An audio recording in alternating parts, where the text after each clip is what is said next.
One of the happiest interludes in the life of Rizal was his sojourn in the land of the cherry blossoms for 1 month and a half, February 28 to April 13, 1888. He was enchanted by the natural beauty of Japan, the charming manners of the Japanese people, and the picturesque shrines. February 28, 1888, Tuesday morning, Rizal arrived in Yokohama.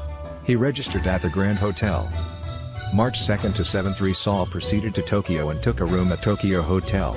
Rizal was visited at his hotel by Juan Perez Caballero, secretary of the Spanish legation. The latter invited him to live at the Spanish legation. Macau is a Portuguese colony near Hong Kong. Spanish diplomatic authorities were instructed from Manila to monitor his movements in Japan. He accepted the invitation for 2 reasons: 1, he could economize his living expenses by staying at the legation, and 2, he had nothing to hide from the prying eyes of the Spanish authorities. March 7. Rizal checked out of Tokyo Hotel and lived at the Spanish legation. He and Perez Caballero became good friends. During his first day in Tokyo, Rizal was embarrassed because he did not know the Japanese language. He looked like Japanese but he could not talk Japanese. Rizal studied Japanese language and he was able to speak it within a few days. He also studied the Japanese drama, kabuki, arts, music, and judo, Japanese art of self-defense.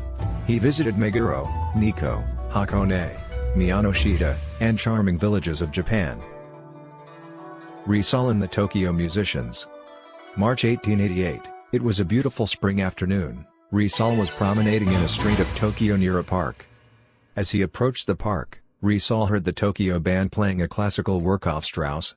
He was impressed by the superb performances of the Western music. Rizal admired and wondered how Japanese people have assimilated the modern European music to the extent of playing the beautiful musical masterpieces of the great European composers. Rizal's impression of Japan. Rizal was favorably impressed by Japan. He was a keen observer, taking copious notes on the life, customs, and culture of the people. He was no silly, light-headed tourist who merely enjoys attractive sights that appealed only to the senses. Things which favorably impressed Rizal in Japan were: 1.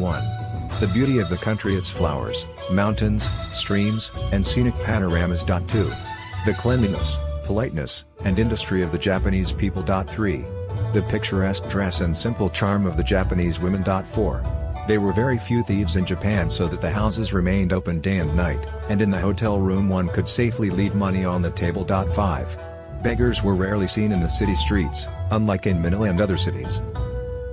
One thing which he did not like in Japan, and that was the popular mode of transportation by means of rickshaws. He felt disgusted at the way a human being was employed like a horse. Romance with Osei-san. Osei-san, Seiko Usui, a samurai's daughter, 23 years old and a pretty Japanese girl whom Rizal was attracted by her regal loveliness and charm. Rizal and Osei-san, as Rizal called her, met almost daily. Together, they visited interesting spots. Osei-san helped Rizal in many ways. More than a sweetheart, she was his guide, interpreter, and tutor. She guided him in observing the shrines and villages around Tokyo. She improved his knowledge of Nippongo, Japanese language, and Japanese history. Sayonara, Japan. April 13, 1888, Rizal boarded the Belgic, an English steamer, at Yokohama, bound for the United States. He left Japan with a heavy heart, for he knew that he would never again see his beautiful land of the cherry blossoms and beloved Osei-san. Truly, his sojourn in Japan for 45 days was one of his happiest interludes. Osei-san after Rizal's departure. As everything on earth has to end, the beautiful romance between Rizal and Osei-san inevitably came to a dolorous ending. Sacrificing his personal happiness, Rizal had to carry on his libertarian mission in Europe. Accordingly, he resumed his voyage, leaving behind the lovely Osei-san, whom he passionately loved. Osei-san was broken-hearted by the departure of Rizal, the first man to capture her heart. Despite his sorrowing heart, Rizal enjoyed the pleasant trans-Pacific voyage to the United States. On board the ship, he met a semi-Filipino family, Mr. Reynaldo Turner, his wife Emma Jackson, daughter of an Englishman, their maid and servant from Pangasinan.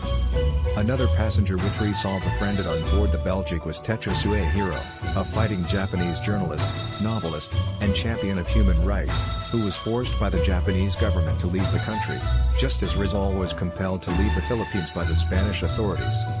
Learning of his predicament, Rizal, who knew many foreign languages, including Japanese, befriended him and acted as his interpreter during their long trip from Yokohama to San Francisco, across the US to New York until they reached London, where they parted.